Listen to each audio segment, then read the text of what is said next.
sejak kebangkitannya, ulama bersama pengikut-pengikutnya istiqomah dan setia, jaga akidah dan sunnah Rasulullah. Alhamdulillah segala puji baginya, ulama bersama pengikut-pengikutnya istiqomah dan setia, menjaga agama nusa dan bangsa. Mari kuatkan niat kita, kita bulatkan tekad kita, terus lanjutkan amal kita, mengembangkan hikmah kita. Assalamualaikum warahmatullahi wabarakatuh.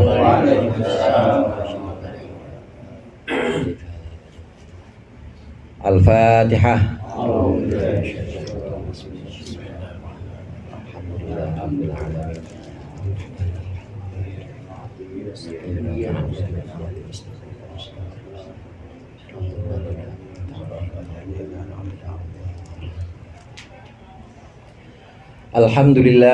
Alhamdulillahilladzi tawadhu'a kullu syai'in li'azamatihi wa dhalla kullu syai'in li'izzatihi wastalama kullu syai'in liqudratihi.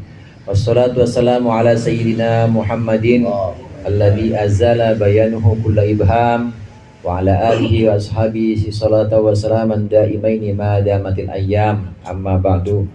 Segenap jamaah Majelis Taklim Hifdzul Amal, wabil khusus orang tua kita Abi Haji Nasruddin, orang tua kita Abah Haji Rohmani atau Cingroy, Abah Haji Mukhtar, dan Ketua Majelis Taklim Abah Haji Farid, Pak RW baru apa ya? Yang baru menjabat, dan segenap jamaah baik yang datang dari jauh maupun datang dari dekat, para ustaz, para hujjaj sesepuh sekalian yang berbahagia. Alhamdulillah malam hari ini kita melaksanakan pembukaan pengajian rutin malam Jumat yang kurang lebih selama 2 bulan kita tawakufkan. Dan tawakuf ini berhenti sementara memang sifatnya. Karena yang sementara, kenapa sementara? Karena pada waktu itu kita fokus untuk menghadapi bulan Ramadan, kita cari warna lain dalam ibadah-ibadah kita. Kecenderungan manusia itu memang saudara itu biasa bosan kalau itu aja. Oleh karenanya Allah menyediakan banyak macam ibadah, banyak model ibadah ini untuk menghilangkan kebosanan. Kita juga diperbolehkan seperti itu. Selama ibadah-ibadah kita ibadah sunnah, maka diperbolehkan kita ganti amalan-amalan yang sunnah itu boleh. Saya tahu orang sini kan semua duha ya. Iya pasti duha. Ya nggak mungkin langsung zuhur. Pasti kalau habis subuh waktu duha dulu, habis waktu duha zuhur pasti. Nah kalau amalan-amalan duha ternyata lewat atau luput misalnya, entah karena apa atau entah karena kebosanan yang tadi cenderung ada pada diri manusia, ini boleh diganti. Misalnya saya nggak mau duha sekarang hari ini, kayaknya saya sedekah aja boleh. Jadi bisa untuk amalan-amalan sunnah. Cuma jangan dicoba untuk amalan-amalan wajib. Yang wajib nggak bisa diubah. Kalau yang wajib itu udah harga mati. Sholat yang fardu 5 waktu ya udah tetap itu, nggak bisa diganti-ganti. Puasa Ramadan ya udah itu nggak bisa diganti-ganti. Kalau puasa yang sunnah boleh. Ini untuk menghilangkan kejemuan. Kalau kita jemu bosan dengan satu warna ibadah, maka boleh kita ganti dengan ibadah yang lain. Begitu juga dengan tawakufnya pengajian yang merupakan tradisi atau adat yang ada di Betawi, di Jakarta ini. Biasanya ditawakufkan. Ini supaya ganti warna, artinya ganti warna, ganti model. Yang tadinya modelnya malam Jumat di Hifzul, ini malam Jumat bisa di Istiqlal, Terawih. Subuhnya bisa subuh on the road, masih ada Jan? Kemarin puasa. Atau maghribnya terawihnya sengaja keliling, safari Ramadan. Pokoknya dari satu masjid ke masjid lain, nyari takjil. Yang enakan yang masjid mana? Itu namanya model ibadah yang memang diperbolehkan dalam Islam. Kemudian selain dari itu, saudara-saudara sekalian, Hadirin sekalian, tentu saya mengucapkan minal aidin al faizin, mohon maaf lahir dan batin. Ada kesalahan yang sifatnya zohir atau lahiriah, saya mohon dibukakan pintu maaf yang seluas-luasnya. Yang batin juga atau yang tidak terlihat, juga saya mohon dibukakan pintu maaf yang sebesar-besarnya. Ini momentum Syawal atau momentum Idul Fitri yang biasa kita gunakan untuk memaafkan. Ini memang satu penyempurna dari ibadah-ibadah Ramadan kita. Nah, ibadah-ibadah Ramadan insya Allah bisa menghapuskan dosa kita yang hubungannya dengan hak Allah. Tapi yang hubungannya dengan hakul adami, hubungan sesama manusia, tidak bisa diampuni kecuali dengan memaafkan atau dengan memberi maaf. Saudara sekalian, memberi maaf ini ciri-cirinya para kekasih Allah, para wali-wali Allah itu punya amalannya 3. Rasulullah SAW pernah mengatakan ada golongan orang-orang yang dia kedudukannya ini sangat mulia di sisi Allah, sampai-sampai para nabi dan para syuhada itu ngiri itu ghibthah. Jadi ada ghibthah, ada hasad atau dengki. Beda. Kalau dengki ini untuk ngiri atau untuk sifat apa istilahnya kalau di sini?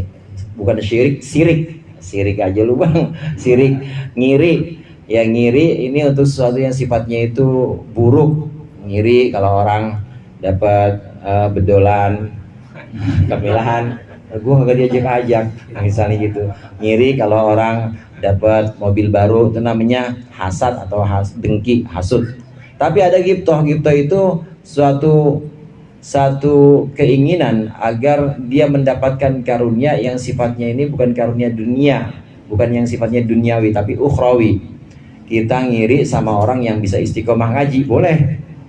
Ini namanya ghibthah. Kita iri sama orang yang rutin Senin Kemis, boleh. Pengen dago kayak dia, begitu. Itu namanya ghibthah. Ada kedudukan yang diceritakan oleh Rasulullah, kedudukan seseorang, satu kelompok orang yang ini sampai-sampai para nabi dan para syuhada, orang-orang yang meninggal syahid, ini iri. Itu siapa itu ya Rasulullah? Rasulullah kemudian menjawab, itulah para kekasih-kasih Allah. Mereka itu orang yang mengamalkan apa ya Rasulullah? Mereka itu mengamalkan 3 hal. Yang pertama, mereka memaafkan kesalahan orang-orang yang pernah berbuat salah pada mereka. Meskipun belum minta maaf, udah dimaafin aja. Dan bapak-bapak di sini udah saya maafin pokoknya. Udah saya maafin. Walaupun tadi Bang Haji Farid belum ngomong, saya udah maafin dah. Kalau saya nggak maafin, saya nggak datang kemari. Ini udah saya maafin. Ini amalan yang pertama adalah memaafkan semua orang yang pernah berbuat salah kepada dia. Kemudian yang kedua, amalan orang-orang yang termasuk kekasih Allah adalah memperlakukan secara baik orang yang justru setelah menyakiti dia. Ahsana ila man asa'a ilaih. Mereka para kekasih Allah, para wali Allah ini berbuat baik kepada orang-orang yang telah berbuat buruk pada dia. Telah berbuat buruk bukannya dibalas dengan keburukan, tapi dibalas dengan kebaikan. Nah, ini termasuk di antara tanda-tanda kekasih-kasih Allah. Kemudian yang ketiga, tanda-tanda kasih Allah itu mereka kumpul bersama dengan kawan-kawannya tanpa melihat pamrih apapun, gak melihat status sosial, gak melihat status kekayaan, gak, tapi senang-senang ketawa-ketawa bareng. Itu kasih-kasih Allah. Tawa bareng, ngopi bareng, gak pernah ngelihat ini gua datang kemari dapat apa enggak nih? Kira-kira kalau gua kumpul untungnya apa enggak? Itu 3 amalan para kasih Allah. Memaafkan, kemudian berbuat baik kepada orang yang sudah menyakiti dia, dan sama-sama bahagia, senang dengan siapapun, kumpul-kumpul tanpa ada pamrih apapun. Ini 3 amalan kekasih Allah. Oleh karenanya para wali-wali Allah itu la khaufun alaihim walahum yahzanun. Gak pernah merasa sedih, tawa-tawa aja, gak pernah merasa takut. Dan dia kumpul sama siapa aja, orang yang kumpul sama dia nyaman sifatnya. Ini yang pertama ingin saya sampaikan terkait dengan halal bihalal atau terkait dengan maafkan. Para wali-wali Allah itu orang yang memaafkan kesalahan-kesalahan orang lain meskipun belum minta maaf orangnya. Kemudian yang kedua hadirin, taklim atau ngaji ini sering saya sampaikan, ngaji ini zikir. Meskipun nggak megang tasbih, zikir pahalanya. Termasuk zikir lisan, termasuk zikir yang bisa memberatkan bobot timbangan kebaikan kita. Walaupun kita nggak la ilaha illallah, la ilaha illallah, dengerin aja misalnya. Atau ada guru nggak mengucapkan tasbih, nggak mengucapkan tahlil, tapi menjelaskan aja apa yang dibaca, menjelaskan apa yang ada dalam kitab, ini udah terhitung zikir. Dan ini bisa memperberat bobot timbangan amal kebaikan kita. Kita tahu kalimatani khafifatani fil mizan, tsaqilatani fil lisan. Ada dua kata yang ringan di lisan tapi berat di timbangan amal. Maksudnya kebaikannya. Subhanallah bihamdi, subhanallah bihamdi, subhanallahil azim. Ini zikir lisan.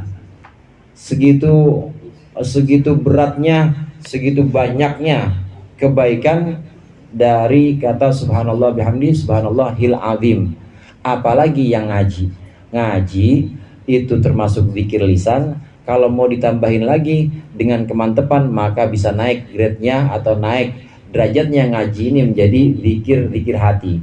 Kenapa zikir hati? Karena dengan kesadaran, saudara, kita dengan kesadaran datang ke sini, kemudian kita sambil mencoba untuk paham, oh iya, kalau ibadah itu harus karena Allah, nggak boleh karena selain Allah. Bahkan nggak boleh ibadah itu karena merasa dirinya paling sholat, merasa dirinya paling ngaji, nggak boleh. Itu kita coba pahami, bisa naik itu. Bukan cuma zikir lisan tapi zikir hati, mengingat. Jadi ingat Allah, ingat larangan-larangan Allah, nggak boleh ujub misalnya, nggak boleh riya dalam hati. Itu tingkatnya jadi naik. Yang awalnya zikir lisan saja bisa jadi zikir hati dengan ngaji ini. Jadi majlis seperti Hifdzul Amal, besok Zahratul Buldan, minggu depannya Miftahul Khair dan seterusnya, itu adalah majlis zikir juga semuanya. Karenanya di Al-Quran itu Allah sebutkan fas'alu ahla dzikri in kuntum la ta'lamun. Disebutkan bertanyalah kalian pada ahli zikir. Yang dimaksud di sini ahli zikir, ahli ilmi. Karena ilmu itu proses taklimnya atau proses belajarnya zikir itu sendiri. Jadi kita yang datang ke majlis zikir sama kita yang datang ke majlis taklim, itu pahalanya sama-sama adalah orang yang mengingat Allah. Karena yang kita bahas di sini tidak lain dan tidak bukan adalah perintah-perintah Allah, pesan-pesan Allah. Kemudian sebelum saya baca ini sebagai pembuka Rasulullah sebutkan kun aliman au muta'alliman au mustami'an au muhibban wala takun khamisan. Jadilah engkau orang alim. Orang alim ini artinya yang paham tentang hukum-hukum Allah, paham tentang rahasia-rahasia Allah. Kalau bisa, kun aliman, jadilah orang alim. Kalau nggak bisa, au muta'alliman, jadi nggak bisa memberikan ilmu, tapi paling nggak bisa belajar. Dan belajar itu tanda-tandanya bawa kitab. Saya perhatiin nggak ada yang bawa kitab nih. Belajar, tapi termasuk insya Allah ini termasuk muta'alliman. Saya tahu apalannya pada kuat kan ya? Iya, di sini mah orang sini Yasin pada hafal ya? Alhamdulillah hafal. Surat ini Waqiah alhamdulillah. Saya Al-Baqarah alhamdulillah Jan hafal. Ali Imran alhamdulillah hafal. Al-Maidah alhamdulillah hafal. Alhamdulillahnya maksudnya. Alhamdulillahnya hafal. Al-Baqarahnya paling beberapa ayat doang. Orang yang datang, kalau tidak orang kita di dunia ini paling tidak menjadi orang alim atau muta'alliman, orang yang belajar. Orang yang belajar itu ya dengan mencatat, dengan membawa kitab belajar, atau datang dengan rutin seperti ini udah termasuk muta'alliman, udah termasuk orang yang belajar. Kalau istiqomah datang terus, bukan cuma pembukaan aja, termasuk muta'alliman, termasuk orang yang dapat keutamaannya ilmu. Yang ketiga kata Rasulullah, au mustami'an, atau paling tidak kalau nggak bisa nyatet, kalau nggak bisa bawa kitab, paling nggak ngedengerin. Ini mustami'an. Ini juga punya keutamaan. Termasuk mustami'an, saudara, orang yang sambil nyetir misalnya atau sambil di kuburan dengerin pengajiannya Gus Baha, mustami'an tuh. Pengajiannya Kiai misalnya Kiai Maimun Zubair, pengajiannya Kiai yang ada di YouTube yang pernah diupload, itu termasuk mustami'an, termasuk orang yang mendengarkan, mulia juga. Nah satu lagi, au muhibban, kalau dengerin juga nggak bisa saking sibuknya, apalagi datang muta'aliman belajar, boro-boro mana datang kudu daftar ulang lagi, udah disodorin formulir aja, ini datang formulirnya ini bulanannya sekian, kan susah. Jadi orang alim ya boro-boro. Paling enggak kalau nggak bisa yang itu, yang tiga, ini bisa yang keempat. Yang keempat itu apa? Yang keempat itu muhibban, orang yang demen sama orang alim atau orang yang lagi belajar, atau demen sama orang yang dengerin pengajian, mustami. Seneng aja kalau ada orang dengerin pengajian, walaupun dia dengerinnya di rumah. Speaker Masjid Al-Abror kan kenceng banget ya. Dia dengerin dari rumah, mustami'an tuh. Mustami'an, nggak apa-apa. Dia lagi dengerin gitu, ngapain bang? Lagi dengerin Ustadz dari Al-Abror. Oh, gue beliin rokok nih, buat temenin. Itu namanya muhibban, orang yang demen pada orang-orang yang ngaji, atau orang yang dengerin pengajian, atau bahkan demen pada orang alim. Ini 4 cuma pilihannya. Pilihan cuma 4. Wala takun khomisan, jangan jadi yang kelima. Arti yang kelima itu apa? Nggak ada udah yang 5. Cuma 4 itu dah pilihannya. Cuma 4. Kalau nggak bisa yang pertama, ya yang kedua. Kalau nggak bisa yang kedua, yang ketiga. Kalau nggak bisa yang ketiga, yang keempat. Udah paling minim itu jadi orang yang muhibban, yang cuma demen aja. Dia udah nggak sempet dengerin, nggak sempet belajar, nggak sempet jadi orang alim apalagi. Maka paling tidak senang kepada yang 3 sebelumnya. Ini diantara keutamaan yang ada pada majlis taklim. Majlis taklim juga majlis dzikir, karena kita ngaji begini hitungannya adalah dzikir. Insya Allah dengan dzikir ini kita makin ingat terus pada Allah. Amin ya rabbal alamin. Kita lanjutkan pengajian yang pertama, yaitu Tafsir Marrah Labid sampai ayat 199 yang terakhir kita baca di bulan Sya'ban kira-kira kemarin, atau bulan Rajab akhir. Saya akan bacakan ayat 120 dari surat Al-Baqarah berikut ini. Qala Allahu ta'ala wa huwa asdaqul qailin. Fa idza qadaytum manasikakum fadhkurullaha kadzikrikum aba'akum aw ashadda dzikra faminan nasi man yaqulu rabbana atina fid dunya wa ma lahu fil akhirati min khalaq. Fa idza qadaitum, maka ketika kalian sudah melaksanakan manasikakum, ibadah-ibadah kalian, fadhkurullaha, maka sebutlah nama Allah, kadzikrikum, sebagaimana kalian menyebutkan aba'akum, bapak-bapak kalian. Wa kana al-arabu ba'dal faraghi minal haji, dan orang-orang Arab dulu setelah selesai ibadah haji, yaqifuna biminan, mereka berhenti di Mina, bainal masjid wal jabal, antara Masjidil Haram dengan gunung. Fayubaliguna fit tsana'i ala abaihim, maka mereka berlebih-lebihan dalam memuji ayah-ayah mereka, bapak-bapak mereka, fi dzikri manaqibihim, dalam menyebutkan manaqib atau biografi atau masa prestasi-prestasi bapak-bapaknya, wa fadailihim, dan juga keutamaan bapak-bapaknya. Faqala Allah Ta'ala hadhil ayah, maka Allah menyebutkan ayat ini. Ayat 120 dari surat Al-Baqarah ini masih terkait dengan ibadah haji kemarin, hadirin. Ibadah haji kemarin itu yang pernah kita bahas di ayat-ayat sebelumnya, ketika selesai dari Arafah, kemudian bertolak dari Arafah, ini menuju Muzdalifah. Kemudian dari Muzdalifah, ini kaitannya dengan ibadah yang akan dilaksanakan saudara kita Ustaz Rifai nanti, Bang Aziz juga ada lagi di sini yang kira-kira mau berangkat tahun ini. Insya Allah tahun depan ya, amin. Atau beberapa tahun yang akan datang. Setelah dari Muzdalifah, ini kemudian ke Mina. Nah, setelah selesai semuanya itu di Mina itu sudah selesai Jumrah Aqobah, udah selesai semua jamarat at-talata, udah selesai 3 jumrah itu udah selesai semuanya. Nah, di Mina, setelah selesai di situ, biasanya orang-orang Arab dulu itu karena kumpul bersama orang-orang banyak, kumpul bersama kabilah atau suku-suku lain, mereka biasanya menyebutkan keutamaan, menyebutkan kebaikan-kebaikan bapak-bapak mereka. Disebutkan, bapak saya ini dulu nih, bapak saya yang paling berani. Nggak ada orang yang paling berani kayak bapak saya. Nih bapak saya dulu nih yang paling bares, yang paling dermawan. Disebutkan keutamaan bapak-bapaknya yang udah pada meninggal. Kebiasaan orang-orang Arab ketika selesai pelaksanaan ibadah haji di Mina. Maka Allah di sini menyebutkan, kalian orang-orang mukmin, orang-orang beriman, ketika selesai ibadah haji, maka sebutkanlah Allah. Artinya boleh menyebut kebaikan bapak, tapi jangan kalah, harus juga menyebut kebaikan-kebaikan Allah. Kenapa demikian? Ya karena bapak kalian itu bisa begitu, itu karena karunia Allah. Begitu saudara ya? Karena karunia Allah.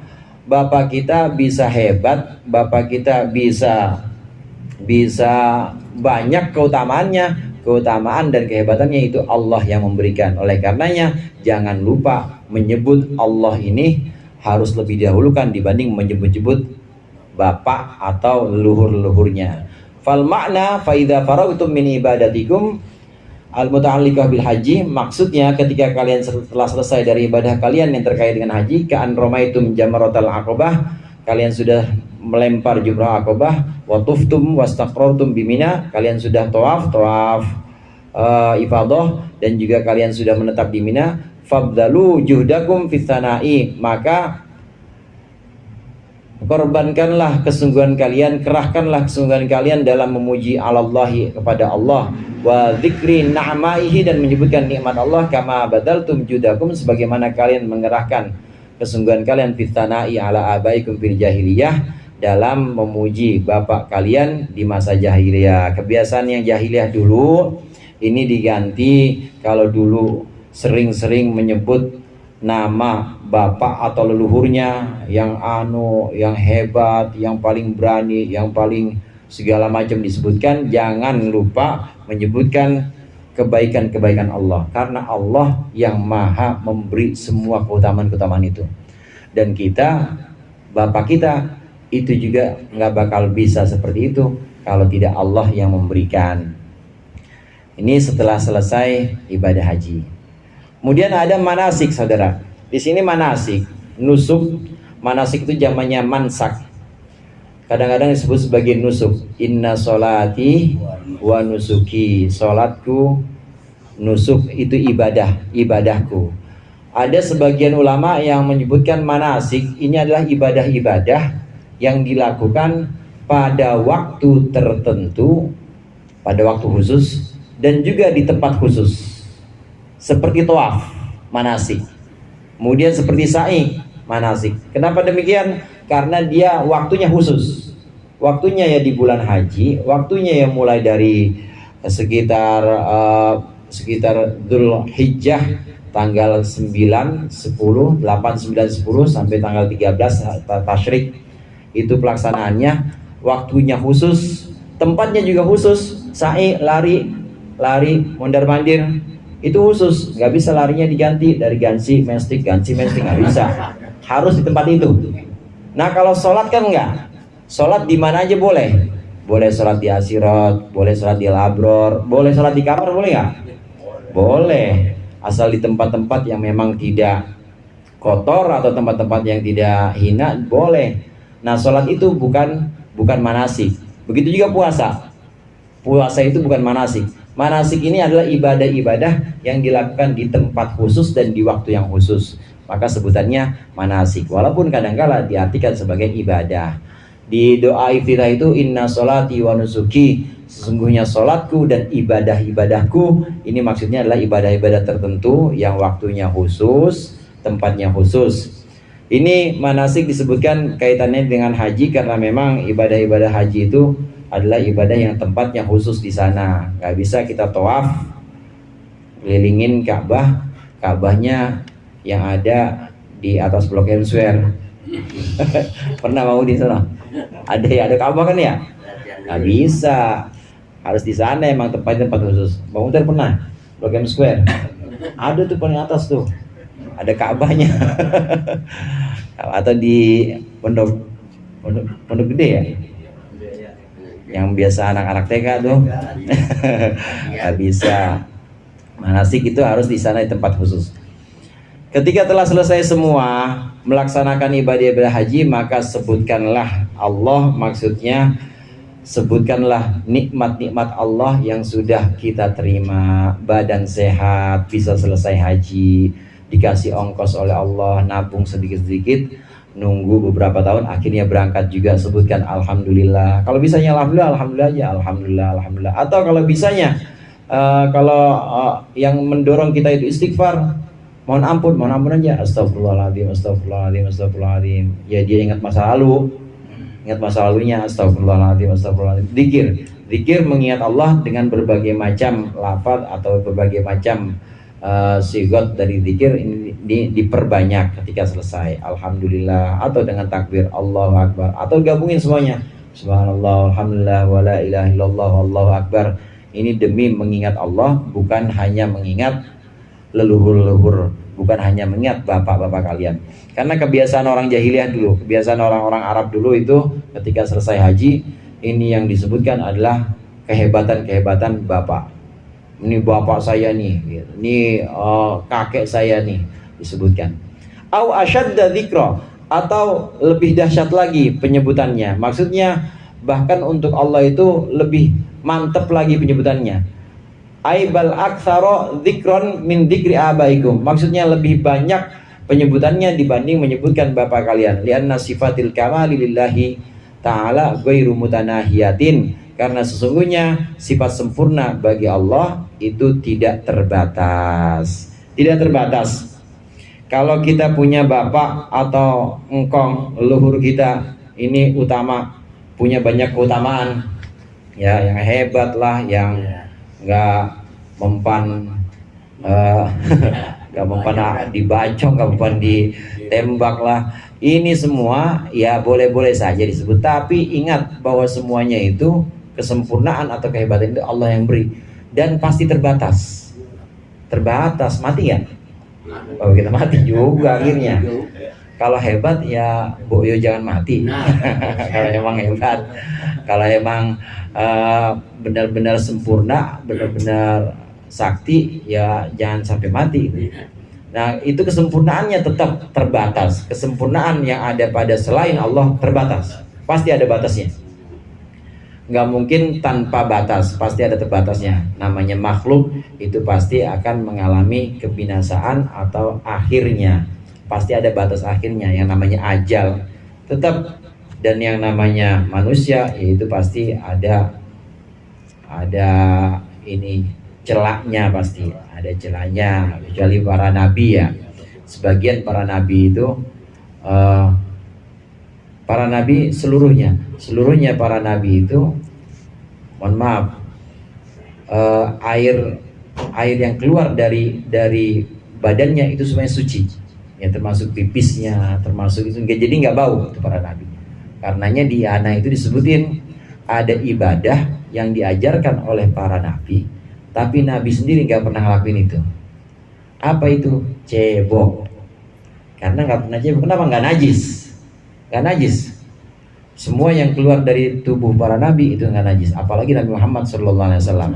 Ini kesempurnaan yang ada pada para nabi. Nah, selain nabi terbatas semuanya. Meskipun anak nabi, meskipun cucu nabi, tetap terbatas. Tetap terbatas.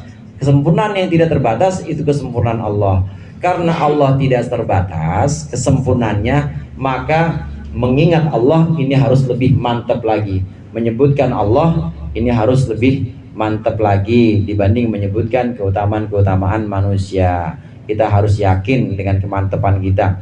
Kita harus mantap dengan zikir kita, menyebutkan Allah, astagfirullahaladzim, sambil dialirkan bacaan kita di dalam hati. Kalau kita baca zikir, hadirin, kita baca istighfar misalnya, Astagfirullahaladzim. Lisan kita istighfar, hatinya juga. Hati bisa dituntun. Jadi astagfirullahaladzim. Dirasain juga dalam hati kita. Astagfirullahaladzim. Hati itu adanya di sebelah kiri. Di sebelah kiri dada sini. Jadi kira-kira 2 jari di bawah, 2 jari di bawah tete. Itu hati di situ. Nah, itu dialirkan bacaan yang ada di lisan kita, dialirkan di situ. Alhamdulillah, Alhamdulillahirabbil alamin, Ar-Rahmanir-Rahim, Maliki Yaumiddin. Waktu sholat juga begitu. Jadi lisannya serasi atau sepadan, sinkron dengan hatinya. Jangan kemana-mana. Ya, baca Fatihah, pikirannya keberkat. Susah itu, susah. Iya. Berdoa. Iya, tahlil. Ke ini pikirannya. Jadi la ilaha illallah di sini juga la ilaha illallah. Karena sebagian guru-guru sufi itu ada yang menggambarkan ini latifah. Jadi waktu kita menyebutkan la ilaha illallah, ini di sini la-nya ditarik ke sini, ilahanya di sini, illallahnya di sini. Nah, itu untuk mengukir atau untuk menulis apa yang ada di lisan, ditulisin juga di dalam hati kita. Harus seperti itu. Mantapnya zikir kita itu kalau sampai nancep dalam hati kita. Zikir kita kepada Allah itu harus lebih mantap. Penyebutan Allah, penyebutan asma Allah itu harus lebih mantap dibanding menyebutkan bapak-bapak kita. Caranya diantara lain seperti tadi, dengan memasukkannya ke dalam hati. Dan sebenarnya di sini yang Allah sebutkan di sini asyadda dzikra, bukan aktsara dzikron. Meskipun Imam Syekh Banten menyebutkan aktsara dzikron, memang betul makin banyak kita dzikir, makin banyak kita astagfirullahaladzim, insya Allah makin mantap. Tapi sebenarnya beberapa kali bacaan aja itu kalau emang mantap bisa mantap. Sekali bacaan aja kalau bisa mantap. Oleh karenanya di sini zahir ayat ini au asyadda dzikra, bukan aktsara dzikra, bukan banyak-banyakan zikir, bukan, tapi mantap. Nah, kerja mantap gimana? Ada yang bikin mantap itu ada yang dengan cara dibanyakin, ada juga yang bikin mantapnya ini dengan cara pelan-pelan. Ada juga yang bikin mantapnya ini dengan cara kenceng. Ada juga yang mantapnya kalau jamaah. Kalau jamaah, la ilaha illallah, la ilaha illallah, mantapnya begitu. Boleh. Ya kalau sendiri, coba deh Ustaz Rosid sendiri. Paling baru 3-3 ngantuk. Tapi kalau rame-rame nggak ngantuk. Nah, kalau mantapnya seperti itu, mantapnya dengan rame-rame, maka zikirlah rame-rame. Kalau mantapnya sendiri, kadang-kala ada orang yang memang lebih mantap sendiri, silakan sendiri. Kalau mantapnya pelan, maka silakan pelan. Karenanya macam-macam model zikir yang diajarkan oleh guru-guru kita. Ada yang pelan, la ilaha illallah, ada yang begitu. Ada juga yang cepat, la ilaha illallah, la ilaha illallah. Cepat itu supaya setan nggak kober. Susah nih gue kejar ini, kata setan. Cepet banget nih, gimana gue godain ya, kata setan. Ada yang begitu, macam-macam.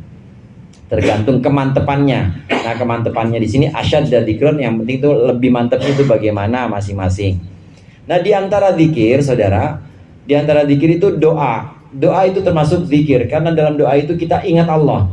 Oleh karenanya di sini faminan nasi mayyaqulu, maka sebagian dari manusia ayil musyrikina awil mu'minin, baik itu orang musyrik maupun orang mukmin, sebagian man yaqulu, ada orang yang berkata fil mauqifi, di dalam tempat wukuf di Arafah, dia berkata Rabbana atina, ya Allah berikanlah kepada kami, atina berikanlah kepada kami, fid dunya di dunia, berikan ibilan onta, bakoran wa bakoron dan sapi, gonaman dan kambing, wa abidan dan budak-budak laki-laki, au imaan atau budak-budak perempuan, wa malan dan harta. Ya Allah kasih saya dunia semuanya ya Allah, yang penting enak-enak, jangan udah bosan miskin saya. Ada yang begitu. Wa malahu fil akhirati min khalaq, dan tidak ada baginya di akhirat bagian sedikit pun. Ai min nasibin, tidak ada bagian fil jannati, di surga, bihajihi dengan hajinya. Terkait dengan pembahasan haji di sini, saat di wukuf di Arafah, di tempat wukuf namanya Arafah, ini memang disunnahkan kita banyak-banyak doa. Orang-orang musyrik dulu, orang-orang yang disebut musyrik di sini adalah musyrik Mekah. Mereka itu haji juga saudara. Orang-orang musyrik itu haji juga, ya tawaf juga, dia sa'i juga. Tapi begitu sampai di wukuf, setelah dia berhenti di Arafah, maka permohonannya kepada Allah, dia minta, ya Allah kasih saya yang enak-enak di dunia. Saya udah bosan melarat. Ya Allah kasih saya yang enak-enak. Nah di sini sirnya, rahasianya. Kalau doa yang benar kan Rabbana atina fid dunya hasanah. Ini nggak ada hasanahnya. Faminan nasi may yaqulu Rabbana atina fid dunya. Begitu doang. Ya Allah kasih saya dunia. Mau hasanah ke mau kagak. Nah begitu. Ya Allah kasih saya yang enak-enak. Mau haram ke mau halal, pokoknya kasih yang enak. Saya udah bosan kagak enak mulu hidup. Saya udah bosan pahit mulu hidup. Saya pengen manis-manis. Mau itu halal ke mau haram. Nah itu sirnya. Ini lafaz ini adalah doa orang-orang musyrik. Doa orang-orang musyrik yang memang pokoknya caranya bagaimana supaya di dunia enak aja. Mau itu halal ke mau itu haram, pokoknya enak aja. Nah yang seperti ini nggak boleh. Jangan kita seperti ini. Dan ini juga terjadi kepada orang-orang mukmin. Karena Syekh Nawawi Banten menafsirkan ada orang musyrik yang seperti itu, kebanyakan mereka seperti itu, dan sebagian orang mukmin ada juga yang seperti itu. Doanya pokoknya doa dunia aja. Dan dia lupa dunia itu sebenarnya adalah tempat cobaan. Dia pengennya yang enak mulu, yang namanya cobaan kan gak ada yang enak. Tapi dia pengennya enak mulu, dia lupa bahwa yang enak itu kadang-kadang ada yang haram. Diterjang semuanya itu, diterabas semuanya. Nah jangan seperti itu. Sebagian dari manusia itu ada yang berdoanya cuma buat dunia, dia lupa bahwa sebenarnya sebagian dari nikmat-nikmat dunia itu ada yang terlarang buat dia. Karenanya di antara nikmat paling besar yang Allah berikan kepada kita orang-orang mukmin, orang-orang Islam itu dua, saudara, yaitu nikmat ilmu satu, dan yang kedua nikmat ibadah. Kita bisa dituntun untuk ibadah, sholat, bisa istiqomah ngaji, bisa istiqomah puasa, istiqomah sedekah, meskipun belum wajib zakat. Saya mustahik semua banyakan ini kan. Meskipun belum wajib zakat tapi sedekah. Kalau sedekah kan nggak wajib, sunnah, boleh-boleh aja. Tapi istiqomah setiap Jumat 5.000, tiap Jumat 5.000, atau tiap Selasa dia istiqomah begitu. Itu adalah nikmat yang sebenarnya bisa dibimbing oleh Allah untuk istiqomah ibadah dan juga istiqomah cari ilmu. Itu nikmat yang paling besar, nggak ada yang lain. Nikmat yang paling besar itu. Karena bimbingan, karena itulah yang dituntut oleh Allah. Yang dituntut oleh Allah di dunia ini adalah ibadah. Ma khalaqtul jinna wal insa illa liya'budun. Tidaklah aku ciptakan jin dan manusia kecuali untuk beribadah. Nah ibadah nggak bisa dilakukan tanpa ilmu. Jadi ibadah sama ilmu itu dua, itu harus. Kenikmatan paling besar untuk orang Islam itu adalah mencari ilmu dan menyempurnakan ibadah. Mencari ilmu untuk menyempurnakan ibadah, bisa ibadah, ini artinya Allah berikan nikmat yang sebesar-besarnya. Orang kalau ibadah, insya Allah Allah kasih bonusnya. Jadi yang ada di sini, yang ada di dunia, ini baru bonus, sudah pahalanya nanti di sana. Pahalanya orang ibadah itu apa? Sehat, amin. Rezekinya lancar, amin. Anak-anak keluarga pada baik-baik semuanya, soleh solehah semuanya. Ini bonus-bonusnya orang ibadah. Karena memang dalam ibadah itu pasti ada cahaya. Kadang-kadang orang sebut dengan energi positif. Pasti itu. Kita yang sering nyontohin keluarga ngaji, sering nunjukin keluarga kita sholat, itu pasti ada nur, ada cahayanya, ada energi positif. Walaupun sekarang anak kita atau cucu kita belum ikut, nanti beberapa waktu lagi pasti ikut. Itu yang namanya cahaya. Wa minhum may yaqulu rabbana atina fid dunya hasanah wa fil akhirati hasanatan wa qina adzabannar.